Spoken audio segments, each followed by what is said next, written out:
In trouble. It's going to get there. He turned 32 yesterday. Does he have a vintage moment in the end zone? And he's gone for the win. Richard Rodgers with a walk-off touchdown.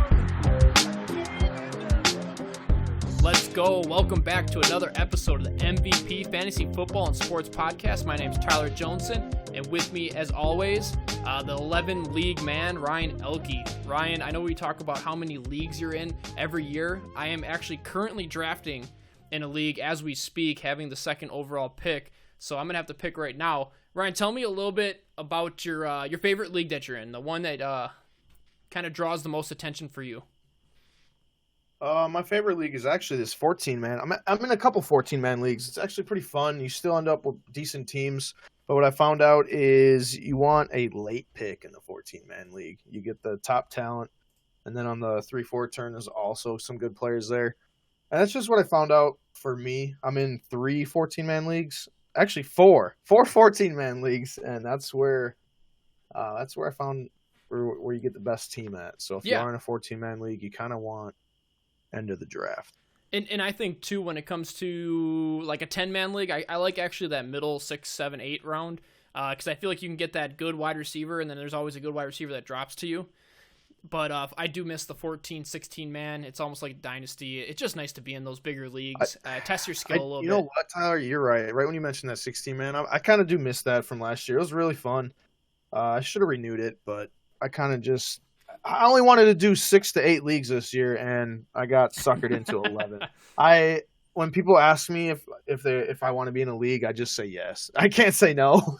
Oh my goodness! It's just the thought of drafting another team. I don't know, man. My record, like I said, was 14, and I'm on the verge of getting there. I have a feeling I'll probably do one more. I might join a random 10-man Yahoo league for like $50 or something. We'll see. All right. Well, I'm on the clock right now for the 11th round. I'm looking at would you draft I took Breida already in the 10th. Right. So I have Breida, and I'm looking at probably taking Royce Freeman. I kind of like the upside of Royce Freeman. If he's going to get a bigger role this year, it's hard to say what Philip Lindsay's outlook is going to be. But I mean, an injury and Royce Freeman's back at the number 1 spot. Who else is available? I don't mind that pick at all. But who else? Or I could take maybe there's Darrell Henderson, Rashad Penny, Jordan Howard, Kalen Ballage. I mean, you're not looking at many beautiful picks. I like Penny over all them. You like Penny? I don't have Penny shares of Penny. I could take. It's Penny. A run first team. Chris Carson's injury history, man. You got to think about that. I mean, yeah. So I feel like that's the best pick. Him or Freeman. Okay, so I took Penny in the 11th. This podcast, we're going to be going over a lot of breaking news that happened. Just mixing up the entire NFL. There's players that went from irrelevant to relevant, and there's people that might be making deals even as we speak right now. So going into this league at the second overall pick, we're going to be talking about a guy that I almost drafted thinking he might get a deal. Obviously, you know it's Zeke. And then we're going to go into our Thursday night matchup. I think we'll be doing that one last. And in the middle, we're going to do our waiver pickups. We want to do waiver pickups now so people can get them in just in case there might be that Bears or Packer game coming up this Thursday. Very excited that we have football back. And then we're also going to be touching on waiver pickups going into the weekend. We have our 30% owned, 25% owned, and under 20%. So we got 3 guys to keep your eye on if you have an open spot or you have like a second defense or a second kicker. Make sure you drop those guys for these potential breakouts or just to see what you have. It's better to pick them up now than it is to all of a sudden be in a waiver race with somebody else. You want to get them on your roster before it happens. So we're going to jump into the news.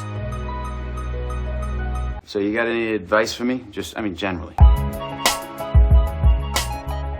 The biggest news today, like I was talking about, is Zeke. And Zeke is thinking about coming back. He's already back, going to Dallas. And apparently they have a new deal kind of sitting there ready for him. Whether he takes it, the rumor is 6 years, $90 million. And that puts him in line with Todd Gurley. I think it matches Todd Gurley. I mean, it's around there. That's a pretty long deal for a running back. And if you think about it too, 6 years. I wonder what the guaranteed money is though. Yeah, to get like the exacts on the contract would be nice, but 6 years puts him at 29 years old when he finally finishes that. I think it's like I think it's a great kind of amount for a running back when I talk about years, because 29, 30, that's kind of when you're going to be getting rid of him anyway. And I just kind of looked at his stats. Of course, we've gone over his stats. He's already had he'd had 300 rushing yard years, or rushing attempt years, and then he had his first year was 1,600 yards. Third year was 1,400 yards, and in between it was close to 250 rushing attempts at 983 yards. And I kind of wanted to pick a running back that was very similar, and then also we can kind of compare the age range, and it's somebody that Ryan really likes, LaDainian Tomlinson. You're talking about a guy who came into the league just 1 year after Zeke came into the league at 22. Zeke was at 21. And then you look at that 6-game pace. So let's go from 22 to 29. You have LaDainian Tomlinson stayed above 1,000 yards almost every single game all the way up until 2008. And then you kind of saw the downfall after 2009, 2010, then 2011 he was done. But LaDainian Tomlinson always stayed above 1,000 yards. Usually he was above 1,400 yards on over 300 rushing attempts every single time. So if we were to compare apples to apples with LT and Zeke's right at that above 300 rushing attempts, and I think he has the bigger floor when it comes to receiving, because LaDainian Tomlinson, he actually averaged quite a bit of receiving yards. Now that you Dude, look at LT it. was a beast at receiving. He was like I don't know who started that. Was it? I think it was like LT. Yeah, dude. He was like the first dual threat. Him, Brian Westbrook, just guys like that. Sean Alexander, I think he caught the rock a little bit too. But that was the mid 2000s. Yeah, and what I wanted to touch on is that they were talking about how they liked getting Zeke more passing attempts. Last year he had 77, which was very close to, or if not equal with Kamara. And if they want to keep going at that pace, he's running like last year's 2018 is almost at the same yardage and same passing attempts as LT was every year. So if you're thinking about comparing apples to apples, if Zeke can play 6 years, I mean, LT was done at 30, Zeke would be done at 29. It's almost very equal to a 6-year pace.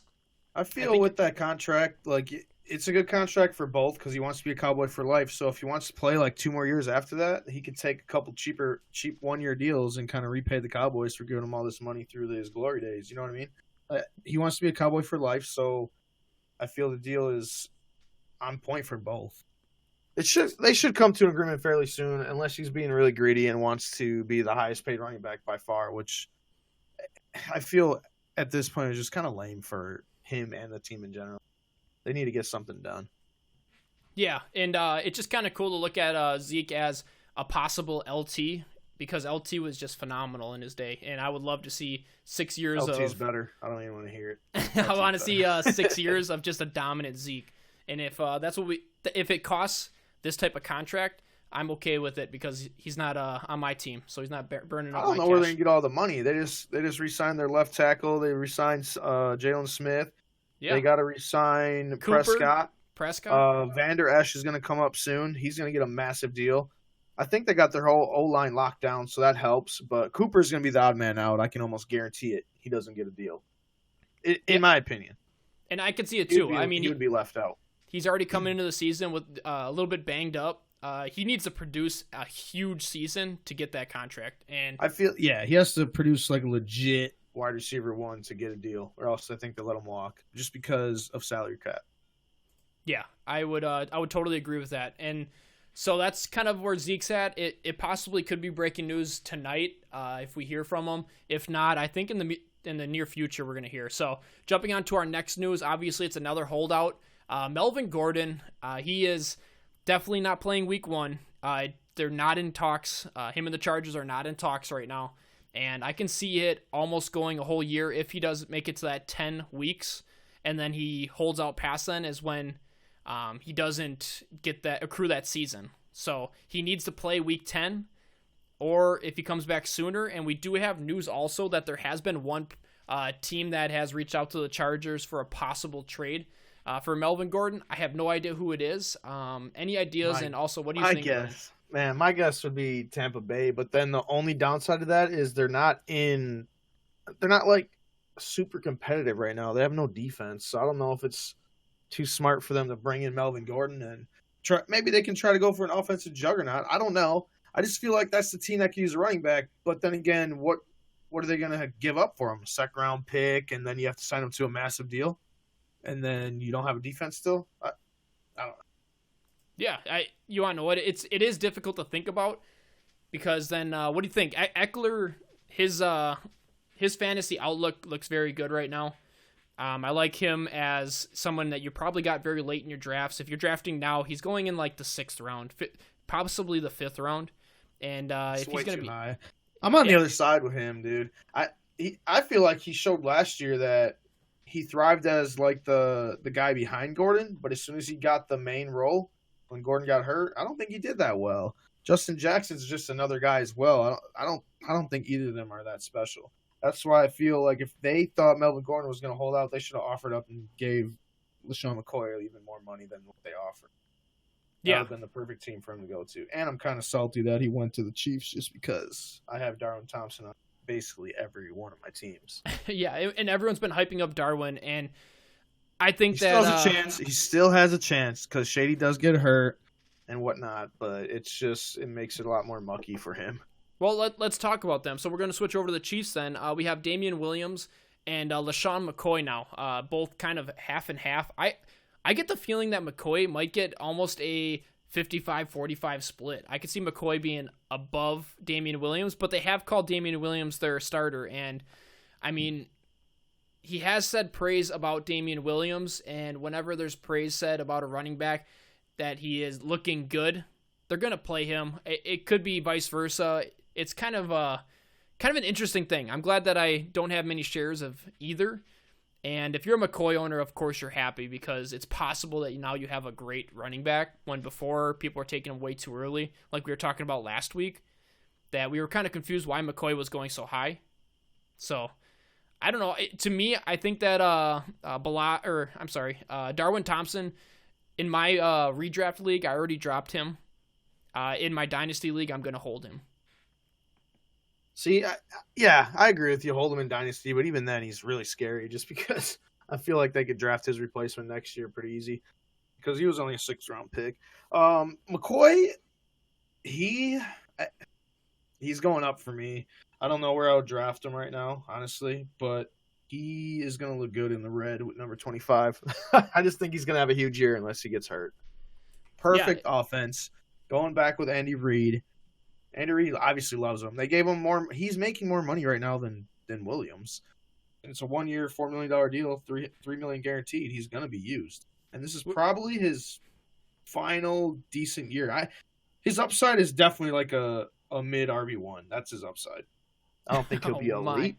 Yeah, that's his upside, dude. It is.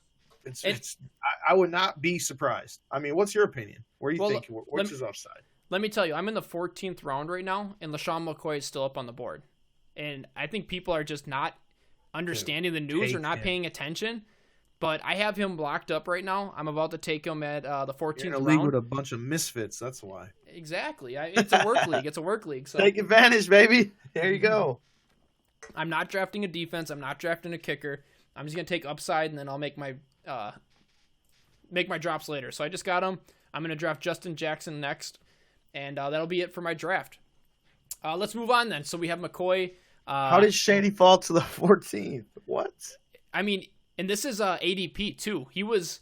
Let me see where Shady was in normal.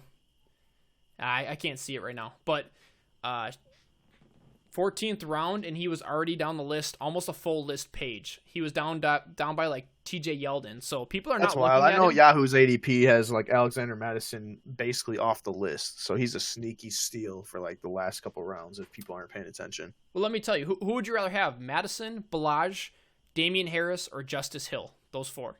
Or Justice Justin Hill Jackson. by 1,000. Justice Hill, again and again. Okay, yeah. We'll be talking about him later. So let's move on then to our next. We talked about McCoy. We talked about Damian Williams. It's going to be interesting. I can't wait for when they play just to see who's in the backfield. Moving on to Kenyon Drake was listed as the RB1 ahead of Kalen Balaj for the Miami Dolphins on their depth chart. Does this surprise you at all, Ryan? I know that Drake was kind of battling with some injuries, and it almost seemed like Balaj might be the pick. No, For it doesn't surprise me. I saw that. Everyone should have seen this coming right away. Drake is much more talented than Kalen Ballage, and he should be playing at least 60-40 of the snaps, in my opinion. I feel like we've always been hoping for Kenyon Drake to finally get that start that he needs and hopefully not be injured. You know, we're talking about Kenyon Drake, who hasn't really had a great season. His rushing totals have only been his highest rushing totals has been 133 rushing attempts, 120 last year, and then 33. He's only played the most games he started is 7, and then 6, and then 1. So we haven't really seen much of Kenyon Drake, but we know he's talented. And Kalen Ballage, talking about last year, he went 36 rushes for 191 yards and a touchdown. He looked good in a few games. And I guess it's a toss-up. I could see Drake still getting injured, and Ballage is someone that might be a sneaky stash. But even then, do you want? Even then, that offense can't even. That's what I was going to say. Do you want anyone on Miami? That's why I don't even know if you kind of want to stay away from it all. But if you're going to take somebody, it's Drake. Yeah. So Kenyon Drake is falling. I forgot what his ADP was. I think it was like close to the 6th or 7th. And somebody that's starting on a NFL football team, you're going to take him over a lot of people getting taken before him who are second strings. So I don't have any shares of Kenyon Drake. Have you taken any Kenyon Drake over by you, Ryan? I do not have any Kenyon Drake in 10 leagues that I've drafted so far. I have a lot of Justice Hill. Yeah, I just drafted him in the what was it, the 13th or 14th round? In 8 out of 10 leagues, I have Justice Hill and Darwin Thompson. One's looking up, one's looking down, but Justice Hill's my guy this year. Yeah. Let's move on then. We'll talk about him a little bit later. Last news, Ryan, tell me, what do you think about Darius Geis? They're saying that he's going to get the most carries. They're going to push up his carries past Adrian Peterson, and he looks good. I mean, he had his preseason game. He looked good in the preseason game, and now they're going to push him to week 1. This is what it comes down to. I feel if he's 100% healthy, he's cleared, doctors clear him, he feels good, then yes, that is what should happen. Why let him sit a whole year and give the load to Adrian Peterson? There's no point. I mean, they did sign Adrian Peterson, but that was because of the murky situation with Darius Geis. He had the infection, a couple different, multiple surgeries on that ACL. So obviously that was concerning. So they went out and signed old Steady Freddy Adrian Peterson. That is basically like the next Frank Gore. But Darius Geis is definitely a guy that I want to keep my eye on. I think I only have him in one of my leagues. But I wish I did have some more shares of him. Before the season starts, and maybe I'll try to target him in some trades, but it's going to be pretty hard to pull off any trades before the year starts. Yeah, and a lot of people are listening to the hype of him getting carries, and they're going to be looking for more than you're willing to spend. I know that I got Geis in the Dynasty League, and at first I was a little bit bummed because you never know if he's even going to play, or if he gets a start and he looks good, I'm going to be very happy. And they have a good safety net, so I don't see them not pushing him pretty hard. And then if something were to happen, they have AP right there ready to go. So here's something I found with like Darius Geis though. If you look at his early season schedule, I mean, it's at Philadelphia, maybe the best defensive line in the league, Dallas, good defense, and Chicago Bears. That's the top 3 run defense right there. So the first 3 weeks are looking pretty rough for him. So he'll be in a podcast coming up for a trade target. I guarantee it. I was just about to say top trade targets. I will be gunning for him in all my leagues because there's gonna be people that have him that are just gonna be like, all right, yeah, this offense is terrible. The Redskins are 0-3. Case Keenum's hurt. Haskins is in already. Like their O-line is so bad unless Trent Williams comes back. That's another thing is their offense is so bad, dude. Like they just brought 2 new offensive linemen off the street that are absolutely terrible. Yeah, they got the dude from I forgot his name. The dude from the Giants that gave up a billion sacks. He's playing at like left guard or left tackle, one of the two. That's just terrible right there. But yeah, Darius Geis, the first 3 weeks at Philly, then you get Dallas and Chicago, and then I could see him maybe doing all right against the Giants. But then again, that's where I'm targeting him right there. After week 3, after he plays Chicago, I'm going after him. Yeah, and let's not forget Darius Geis at LSU. I mean, he had looking at his sophomore and junior year, he was above almost 1,400 yards on 183 carries, 15 touchdowns, and then he had 1,200 yards, 237 carries, and 11 touchdowns. He can do it, and I'm excited to see him get on the field. I want to see his explosiveness. I like him as a player. I hope he can stay healthy, and I hope he can produce. I mean, not saying that just as a dynasty owner, but I like seeing good players get out there and be able to produce. But he's going to have to pull off a Barkley type season just because of how terrible this offense is. I mean, they threw Case Keenum in there, and I think it's because he's going to get absolutely rocked. And then once they're done with those 3 games and he's probably lost both his legs and possibly an eye, they'll then bring in a better quarterback. So, all right, moving on. We don't want to talk about that anymore. That's a pretty hot take right there. Yeah, missing 2 legs. He'll be in a I got wheelchair. one more news piece They'll put him for on the you. IR. I got one more news piece here. I don't know what else you got, but Jared Goff is on the verge of signing an extension that's going to pay him more than $32 million a year. Okay. And you want to know what? He was one of my, I think I almost had him in my top 5 as a quarterback. And I should have taken him in our other league, and I completely lost thought of that. But Jared Goff, with the weapons he has, I mean, he's an excellent quarterback. He just fell off at the end of the year last year. And it really is in people's minds. We all knew Jared Goff was going to get paid, so this is not like shocking news. You know what I mean? He was going to get paid either way. All right, well, Jared Goff, new contract. We're hoping for maybe another new contract coming up here shortly. Let's move on to our waiver wire ads going into this weekend. I know that there's a big one we'll just talk about right away, and it comes with the backup to Ingram. It is Justice Hill, and I want Ryan to kind of give me his lowdown on Justice Hill. He came from Oklahoma State, his sophomore and junior year. Actually, his freshman, sophomore, and junior year, he's been 1,100, 1,400, and 900 yards rushing, and the first 2 years were over 200 attempts. He can do it. He looks good. Tell me why you like him, why you're taking him everywhere, Ryan. I feel just the situation. I mean, it's a run-first team. Mark Ingram is on the wrong side of 30. He's not flashy. He's nothing special. Like I said, I mentioned before, he's off the PEDs, so potentially more injury-prone.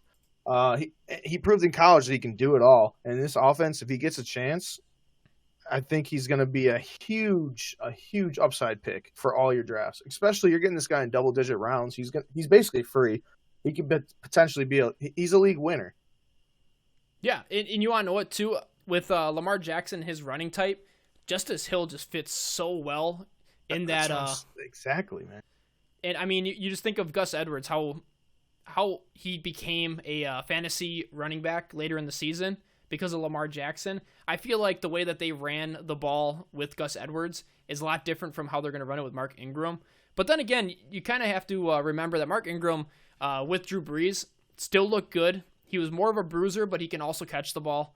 And Gus Edwards was the bruiser, dude. That guy only had 2 targets on the ground last year. So that's where Hill comes in and he takes all the pass catching down. Because Kenneth Dixon, he got cut or on IR because he's hurt. And then Mark Ingram, the only thing is, this is what you want to watch for week 1.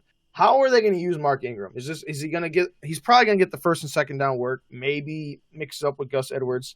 But that third down work, I think it goes to Justice Hill out of the gate. But again, it's something to keep an eye on how they use Ingram, because they could try to use him early on in the season as the bell cow. Yeah. And it gets you a good idea of what you think of Justice Hill, and maybe he's just a injury then he gets in type of player, or maybe he does mix it in and Ingram is more of that 1-2, and then possibly Justice Hill gets in on the 2 when Ingram's tired. And they kind of phase out Gus Edwards. I'm not sure. I just feel out of the gate, he's going to be the third down back, which brings value instantly. And then as the season progresses, he'll get mixed in more and more. And by the fantasy playoffs, he'll be a huge part of that offense, and he'll be your RB1 or RB2. And you got him for free. Okay. And yeah, Justice Hill was a 30% owned on, we're looking at Yahoo for leagues. How is he only 30% owned? That's just, that's terrible. I mean, he should be everywhere. I mean, we have no idea what the backfields are. And another person I wanted to bring up, 25% or less, is Alexander Madison. And talk about a guy who is backing up one of the most injury-prone, getting drafted Dalvin Cook's getting drafted at the end of the first, early second in a lot of drafts. And just thinking of Alexander Mattison, I mean, he came from Boise State. He had 2 1,000-yard rushing seasons as his sophomore and junior, 1,400 with 300 attempts. I mean, you're talking about a guy that if Dalvin Cook goes down, and what if he makes one cut in week 1 and you picked up Mattison now? You have yourself a starting running back. That, I mean, look at the backups that have been in Minnesota before. All of a sudden, Cook went down, and now they're getting drafted for a high money. You know what I mean? Do you like Alexander Mattison, Ryan? I do. I like Alexander Mattison, especially if you use the draft capital to take Dalvin Cook, because it just gives you an RB. I mean, Alexander probably is a low RB1 in that offense if he's the bell cow. And also, Alexander Mattison on the flip side, even with Dalvin Cook there, I think that he's still going to get a lot of work. Look at last year when Dalvin Cook was healthy at the end of the year. Latavius Murray was still fantasy relevant on that team. So potentially, Alexander Mattison could take that role. Plus, he's younger and probably a better player than Latavius Murray. Oh, and you remember, too, Latavius Murray, people are making trades for him because of the value that he held as the starting running back. I mean, you remember back when Jarrett McKinnon got the start, and he was probably, I think he was like a top 5, top 10 running back. For like a couple of weeks, yeah, he did solid. I remember that.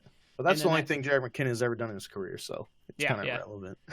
But you want to know what, though? It just shows that somebody from a backup position jumps into the forefront at Minnesota.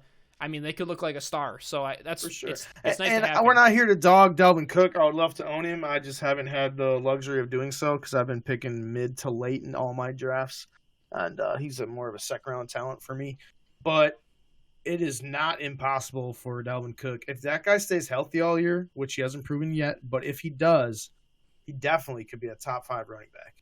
Oh my! So goodness. if you have Dalvin Cook, don't be worried about it. I mean, it's a great pick, and it's a great option to have. I just hope you have Alexander Mattison handcuffing. Yep. And then let's talk about one more guy. He is a backup as of now, but so Alexander Madison's 25% or less owned. This guy is 20% or less owned, and it's somebody that I would toss on the bench now, and then we're going to see that game tomorrow or Thursday, and you got Mike Davis. Mike Davis was brought on to Chicago. He is the backup to Montgomery. But you never know. Knowing that the way the NFL teams run, they always like to give the veteran running back first snaps. And it seems like it's probably not going to last. I could see Mike Davis coming out there and everyone's going to like gasp because it's like, what are they doing if Mike Davis is the number 1? But I really hope that doesn't happen at all. I don't care if he takes the first snap. I want to see Montgomery out there. And to get, like we're talking about with Alexander Mattison and a lot of these guys, just having these guys before a possible injury happens or before a spot gets taken, it's nice to own these guys over somebody that doesn't have much upside. Like say you have Frank Gore usually is the example because you're holding on to a Frank Gore and you're getting that like around 8 points a game. I'd rather hold Mike Davis who gets 0 points a game. I'm not going to use him, but I'm going to keep him on the bench just in case, like a Madison, like a Justice Hill. I'd rather have those guys. Yeah, you're exactly. You want to keep upside players. You don't want these guys.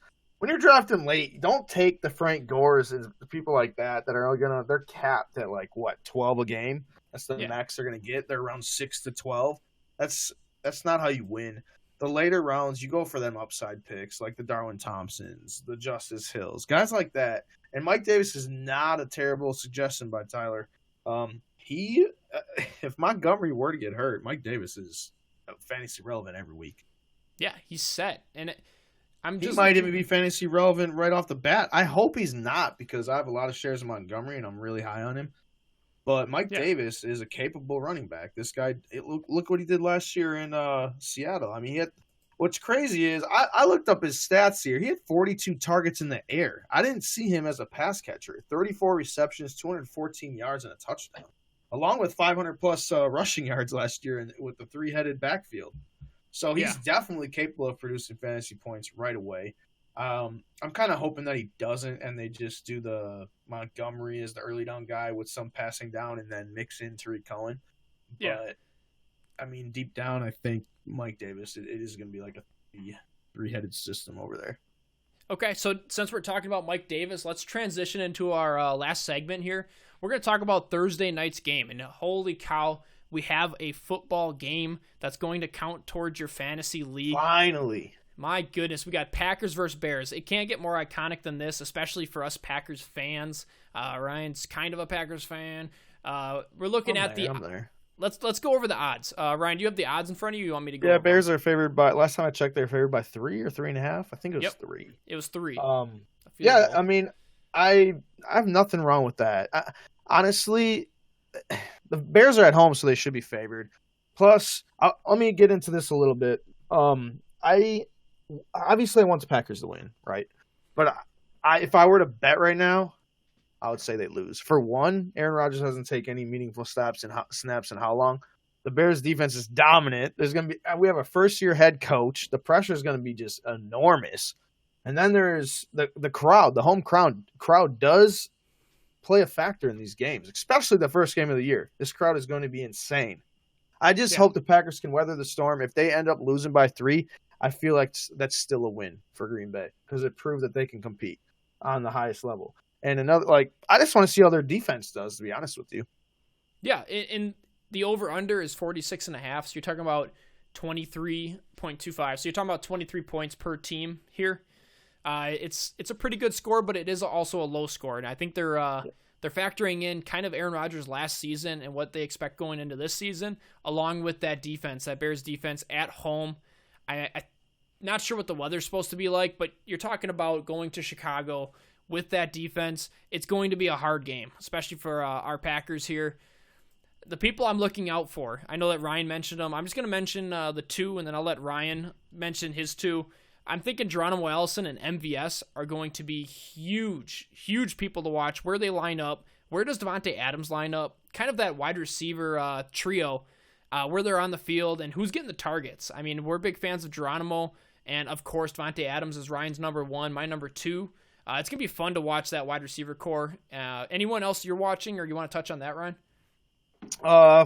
Yes, I do love Davante Adams, and you don't even have to mention him. We all know what he can do.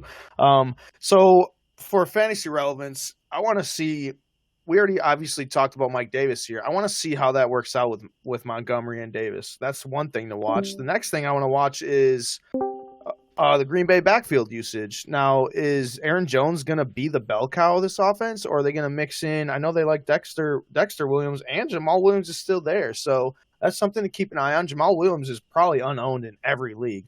So you can, he's below 10%. Maybe if you have something on your bench that you don't really care about, maybe take a shot at Jamal Williams. You never know. I mean, Aaron Jones is kind of injury prone. So what if he goes down in game 1? Jamal Williams, you saw what he did last year. If he's the only guy, he can be a very good fantasy asset if he's the only man in the backfield.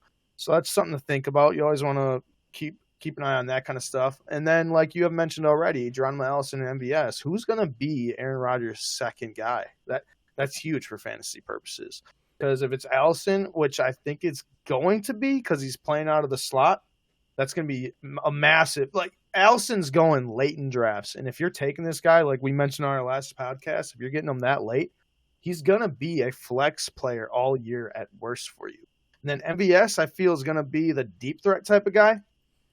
So he might not be – he's going to be a little volatile in fantasy football, in my opinion, but we will see that. Like I said, it's a thing to keep an eye on. Who is Aaron Rodgers' second favorite target on the team, Allison or MVS? Yeah, and it's kind of a boom or bust MVS play. You want to go for the first sure thing. If you have that PPR value, Geronimo Allison, half point PPR as well, Geronimo Allison. So I would say touchdown-wise, MVS is probably above Geronimo, just in case he's also getting those Davante Adams red zone targets like they do in the fade. Davante Adams having 15. He's having 15 plus touchdowns this year if he stays healthy. I've already said that. Like it's, man. He will, man. It's Aaron Rodgers. So what do you have last year? I don't remember. 12 maybe. It's along those lines. But he's been double-digit touchdowns in so many straight years here. Aaron Rodgers had a pretty bad year last year. And Davante Adams still had 12 touchdowns. How? 3 more touchdowns? That's nothing. Plus, he missed the game last year. Yeah, and you want to know what? I see 15 plus. That's why I have him ranked as my number 1 receiver. last year he had 13. The year before that 10, and the year before that 12. So well, yeah, that proves it right there. I think this year he takes another jump. All right, and then another wide receiver I want to talk about, Allen Robinson. Of course, the one over for Trubisky. And I guess we could talk about the quarterbacks as well. Mitch Trubisky, what do you think of his outlook going against this rebuilt Green Bay Packers defense? Do you think he's going to struggle? Do you think I'm almost thinking I might take the under on this game. I'm possibly. taking under. I got a 20-17 Packers losing by 3. That's my take on the game. And that very well could be. It could be a defensive battle. I'm very excited to watch this Green Bay defense. We definitely have been hurting when it comes to defense over the years, and getting the new assets this year, it's going to be a little bit more exciting. I know that we go into each year drafting rookie defensive players just to see how they pan out. And this year's different, man. This year's different, Tyler, with the defense. This is the best defense Green Bay's had since their Super Bowl year, honestly. And Trubisky, I feel, is going to struggle. So, yeah, I would almost be scared to start either of them. Of course, you drafted Rodgers early, so you're going to have to start him. Yeah, you have to. But hey, honestly, though, it's scary, yes, because he's playing the Bears, Tyler. But Aaron Rodgers has owned the Bears. Like, this guy, he's the mayor of Chicago. Kind of like Ryan Braun is the mayor of Chicago when they go to Wrigley. Like, it's kind of the same thing. So you always have that one guy coming from Milwaukee, coming from Green Bay. Well, then let's talk about Allen Robinson a little bit. I think he just has value because of the targets. Of course, I'm hoping that he takes a step up as a Bears top wide receiver. He's the only one really that I would take a shot on if I were to put Anthony him. Anthony Miller is a guy that you want to look at. Trey Burton might miss this game. More than likely, he's going to. So that's going to open up a lot of opportunities for Allen Robinson and Anthony Miller. So yeah, I'd like to watch. For me, I don't think I'm starting Allen Robinson unless I'm forced to, and I just want to see who we have in this wide receiver core. Same goes for Anthony Miller. Then you're keeping on your bench. If you have to start him, it doesn't hurt. Like Ryan said, Trey Burton being out for week 1 is definitely going to open up some targets, and I think that only helps. Well, not only, but I think it's going to help Tariq Cohen and Montgomery. Those are the two that I would be more excited to start against this Green Bay defense for the reception totals. I think they're going to have a safe floor. Oh, for sure. I just got the news on Jared Goff. He surpassed Carson Wentz. Carson Wentz got the $107.8 million guaranteed. Jared Goff got $110 million guaranteed. So that's insane. Yep, that's pretty wild. Well deserved. Hopefully, you just hope that they don't get injured and they have a full season. I mean, I see them being very solid quarterbacks this year. A lot of people have Carson Wentz very high. I love Brandon Cook's outlook this year.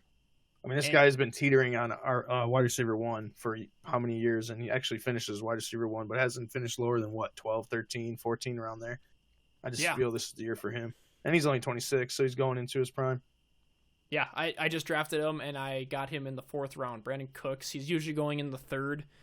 I mean, you're talking about getting a top-end wide receiver, and he could be your wide receiver 1, possibly, if you went 2 running backs, 3 running backs, so. Yep. All right, well, that'll do it for our episode. I'm not sure. Do you want to do any questions, Ryan, before we go? No questions. I just want to throw 2 names out there, though. Everyone should ahead. be maybe checking waiver wire for if you're kind of short on wide receiver.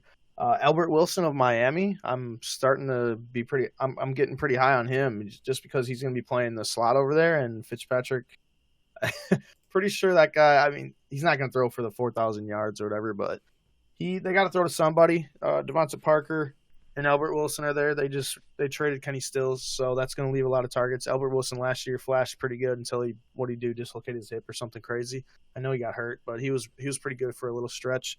So that's a guy that is probably free right now that you can pick up if you are hurting on wide receivers. He's going to be I feel he's going to be a PPR monster. So if you're in a 1 point, full point PPR league, that's a guy to add to the back of your bench. Marquise Goodwin as well. It's just the news came out that Pettis and Goodwin were going to be the starters. And I don't know if everyone forgot, but when Garoppolo played last year, I don't know if he played 2 or 3, 4 games. It was around there. But in those games, Marquise Goodwin was a beast. That was his favorite target. Yeah, and you want to what? Let's touch real quick too. Carlos Hyde and Stills both going to Houston. Houston also they got Tunsil as well from Miami, dominant left tackle. So that's going to help their O-line. and that just makes the outlook for Deshaun Watson it's going to help. It never hurts. And then you just upgrade that offensive line and give him an extra. I mean, Stills is one of the fastest guys in the NFL. He's a fast guy too. Him, Fuller, Hopkins, and Kiki. Like, that's a great offense right there. Plus, they have Duke Johnson and Hyde. Like, Hyde's not, I don't know if he's fantasy relevant, but he's going to get a few touchdowns here and there. That's another thing to watch too, is see what Hyde does. He's not a special player or anything like that, but Deshaun Watson, adding that left tackle, honestly, he's my QB2. Yeah, and you want to know what? It just hurts me because of the reason that I drafted Andrew Luck on our dynasty way like a month ago, and I could have had Deshaun Watson there too. So Watson outlook looks fantastic. His offense looks great, and I'm super excited to watch Duke Johnson. There's some backfields coming up this weekend that I can't wait to just sit down and just watch. I hope the red zone is playing. And I'm seeing everything that's happening. I might have to bring up some games on the side just to be able to watch all those running plays. Yep, I'm going to upgrade my cable package tomorrow to get my red zone, baby. I'm so excited, dude. I'm so excited. Sundays are great, man. You get up. We're going to be doing that early morning show, start sits, questions, stuff like that, live on Twitch. And then it's from noon to freaking 9 at night, dude. I'm on the couch watching football all day. I'm going to be zoned in. I know that Emily's going to be gone all weekend. She got her bachelorette party, so I'm just going to be sitting back drinking beers. Everyone, I'm just going to reiterate, we're going to be streaming an hour before the games. Whatever time you are, we are in Central Time. We're going to be streaming on Twitch, both of us at the same time, so either one, whoever you're following, or follow us both, and just watch one of us. We're going to be at BowTYz and at the bottom Dynasty. Make sure you go in there. You got the tags in the show notes. In the show notes. That's all you need. We're in there. Just click on it. And then our second podcast. So this one's going to be going up tomorrow, which is going to be Wednesday. So Wednesday night. So you'll have it for Thursday, and then hopefully on Thursday we're going to be recording our second podcast. That's going to be more going into the weekend, and we'll hit you with another quick hit with waiver wires, who you should be maybe targeting, watching. And the more news that comes out within the next couple days, it could be a great another great episode for breaking news. So but everyone just definitely stop by though on the Twitch stream. Ask your questions live, get them in, get them out, get the answers. And I mean, if you want to leave after that, go ahead. But it just helps get some interaction as well. It helps us. It keeps us active if we can get a community growing here, that'd be awesome. Yeah, we just want to help everyone out with that. So. Just I don't know what time we plan on doing it, Tyler. 10:30, 11. Yeah, an hour beforehand. Probably an hour and a half before game. Hour before games, we'll go live for a little bit and do that. So yeah, any questions and stop by, shoot us the questions. That'd be awesome. And when it comes to YouTube, when it comes to Apple Podcast, whatever you're listening to us on your in your earbuds, just make sure you go on there, take that extra minute, 2 minutes, and just leave us a rating. Subscribe if you're not already subscribed. Goes a long way. Yes, it's going to go a long way. We just want more and more people to kind of reach out, let us know how we're doing. And then also, if we're helping you out, send us questions our way. We'll answer anything. And especially on that Twitch over the weekend, an hour before the games, we will be answering all of your questions. We have Ryan has 11 teams. I'm pushing 5 or 6 teams. We're in the same boat as you, and then we're also giving you all of our advice. So if there's even our league mates listening, they're understanding what we're going to do. So make sure you're listening in, you're getting our pro advice, and we're just here to help you win your leagues, win your week-by-week games, and make sure you're making all them trades, waiver wire pickups, who's hot, who's not. We're just going to be making you look good when it comes to your fantasy league. So that'll do it. Make sure that you stick around for Friday night podcast and over the weekend Twitch. I hope you have a great night, and I am just super excited to watch this Bears-Packers game go. So